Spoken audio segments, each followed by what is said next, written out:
The AT2020, released by Audio-Technica, is one of the few to consider microphones for a more or less all-purpose setup. It's nice for using anywhere from podcasts for crisp, clear audio, all the way to even just regular personal use in your own office. There's two variants of this model.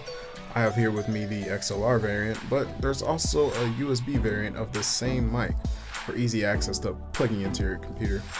Now, if you're into specs, I'll display some of the main hardware features right here on the side of the screen, but if you're simply here to just make a yay or nay decision, allow me to explain key features of this device in a more simpler fashion. Well, for starters, the AT2020 is a condenser mic, meaning this is built for a more or less studio-style environment. It has a much greater frequency transit than most dynamic mics. This mic, built to provide professional audio, starts at just only $99. Now, whether this might be your cup of tea or not, I think the price point is something few could really argue. Side note, because it is a condenser mic, it also has a generally louder output. Next, something to consider is, well, the variant you choose.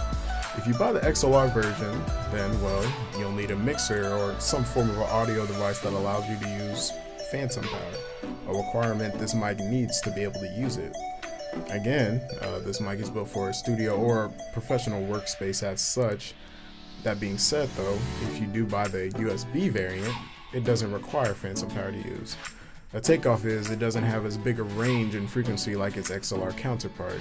It gets up to around 16,000 Hz compared to the 20,000 on the XLR. But also, since USB is a more easily accessible port, the price does jump from the $99 price point to around $150. Lastly, let's look at none other than the competition. Just looking around at other mics similar to the AT2020, the only ones that I'd say maybe even compared to its stature for the price you're paying is maybe another mic from, again, Audio-Technica. You'll be more swayed, of course, by your own opinions, but looking around at the other options for the same price point, it doesn't get much better than this right here. Bottom line, the AT2020 is a solid microphone, especially at the price point given. Looking at all sorts of reviews for this mic before making this video, it seems as if everyone else agrees that Audio-Technica crushed it. And to get the most for your money, you need not to look no further.